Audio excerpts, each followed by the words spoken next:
Bom, meu querido público, voltamos então agora com o nosso primeiro bloco. Como eu disse a vocês, estamos hoje aqui com um especialista na área tributária que veio aqui para falar sobre a reforma, mais um ponto de vista super importante para você que precisa saber mais sobre tudo isso que está movendo aí o país em relação à área jurídica. Quem não está falando atualmente sobre reforma tributária?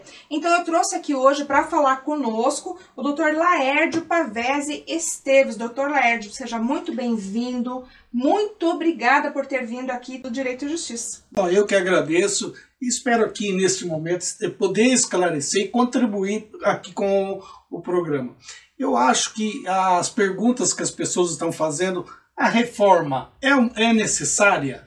Eu digo que sim, porque nós estamos num sistema caótico e a reforma, eu diria o seguinte, é como os tributos que nós temos hoje, que estão sendo reformados, que estão previstos na Constituição, é como se fosse assim, tributos doentes, eles estão com excesso de litígio, são muito complexos, a burocracia tomou conta dos tributos. Então a única forma hoje de você acabar com esses males é acabando com os próprios tributos.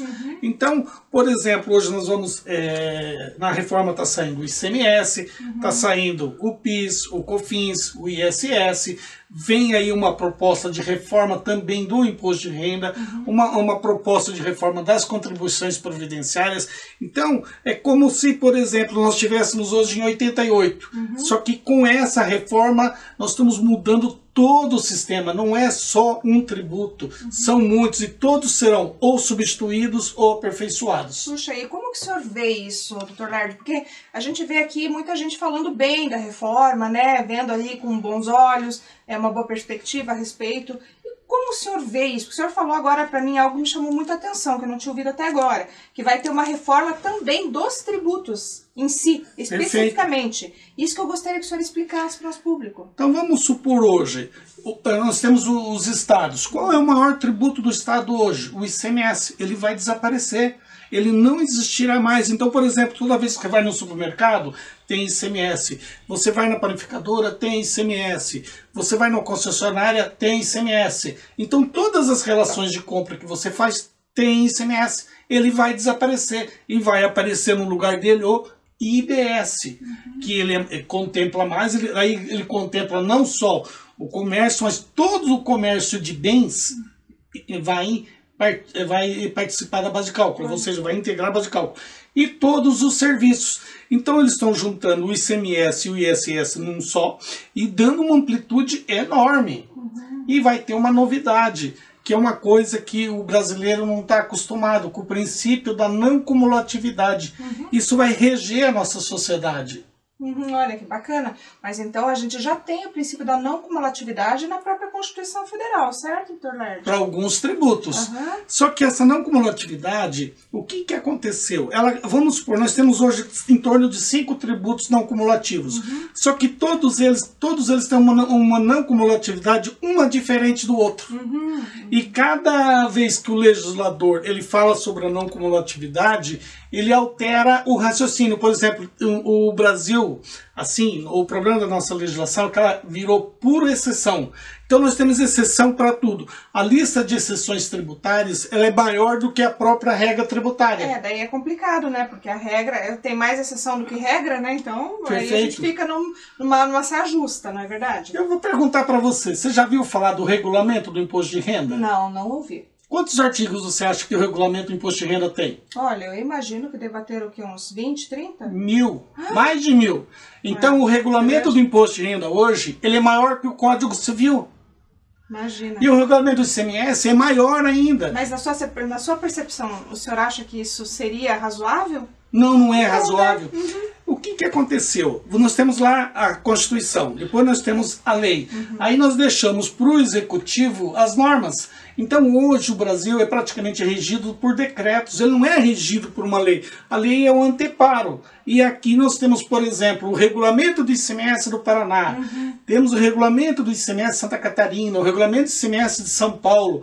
Cada um faz a sua legislação. É claro que elas têm semelhança, mas é esse caos tributário de, por exemplo, um tributo simples virar 1000 artigos. Exatamente, daí no caso ninguém acaba se entendendo ali, né? É muita regra. Muita regra, né? Muita regra. Então, por exemplo, o IBS, ele promete, ele que vai substituir o ICMS e vai também juntar o ISS, ele promete ter poucas regras. E promete também ser um tributo simples. Então, é simples assim, para você fazer um cálculo, para você entender a metodologia. Então, ele promete muita coisa. O que eu vejo, assim, eu acho que essa reforma, ela é positiva, ela é necessária. O que eu estou entendendo? Eu acho que as classes sociais, por exemplo, nós temos os profissionais liberais, temos as empresas do Simples, temos as multinacionais, temos grandes empresas, empresas médias, tem o próprio autônomo. Será que está todo mundo bem representado nesta reformulação tributária? Esse é um grande problema, né? Porque a gente nunca sabe exatamente se todas as classes, entidades e, enfim, todas as pessoas estão bem representadas. Porque, como a gente sabe, muito lobby existe, não é verdade? Quem que você acha que é o pai da reforma tributária? Olha, eu particularmente tenho cá minhas dúvidas, porque cada um fala uma coisa, né? O senhor também já deve ter ouvido falar isso, né? É a FEBRABAN e o Conselho Nacional de Indústrias. Então são as grandes empresas. Não estou dizendo que elas estão querendo praticar maldade para as pessoas. E quem está mais subrepresentado? Eu entendo os microempresários. Com certeza. Os prestadores de serviço, eles não estão entendendo o que vai acontecer. Um exemplo, você pode ter um pequeno prestador de serviço. Quanto que, por exemplo, um prestador de serviço hoje paga de ISS? Hoje deve ser o quê? Em torno de 5%. Perfeito. E com a reforma, sabia que ele pode chegar a 30%? Nossa, imagina, quer dizer, então a reforma não seria assim tão boa, né, para o pequeno. Não seria tão boa. Agora, olha aqui que nós estávamos falando no início sobre a não cumulatividade. Você, assim, eu sei que você é do direito imobiliário, mas quando você fala, eu vou ficar sujeita a não cumulatividade, você lá no teu escritório, nos teus negócios. Aí você fala, mas como não cumulatividade? Não estou entendendo. Então significa que o tomador do teu serviço vai tomar um crédito, significa que quando você compra algumas coisas, você vai tomar um outro crédito. Então você pode estar tomando um crédito de 30%, como pode estar repassando um crédito de 30%. Espera, isso é novo para nós. Exatamente. E agora vamos supor aqui, eu sou usuário do teu serviço, eu sou uma empresa, contratei o seu escritório. A minha pergunta, é interessante que você esteja no regime do Simples? Aí nesse caso não seria, né? Não seria, porque eu não tomaria o crédito do teu serviço. Então aí você vai se obrigar o quê? Mudar de regime. Mudar de regime. Agora, o que esses dias eu estava até debatendo com uma pessoa, que você acha que todos nós somos iguais perante a lei? Não infelizmente somos. Não. E eu penso que a norma jurídica, existe a ordem econômica e existe a ordem jurídica. A ordem econômica ela é perversa. Grandes, pequenos, médio, micro. E como que as pessoas conseguem concorrer no mercado? Eu só vejo uma situação. O pequeno tem que ter uma pequena carga tributária. Uma carga tributária simples. E o grande tem que ter uma grande carga tributária. O que está acontecendo nessa reforma? Nós estamos igualando o pequeno e o grande na mesma regra. Não daria para acontecer, né? Porque isso com certeza fere o princípio, inclusive, da igualdade, né? Da ordem econômica, da igualdade. Né? Então... Agora, será que o nosso legislador, porque tudo isso que nós estamos falando, essa é a conversa que tem. Mas nós só fizemos até agora, ainda nem complementamos ainda a emenda à Constituição, que ainda está presa no Senado. Mas quando vira a legislação complementar, tudo isso vai estar na legislação complementar.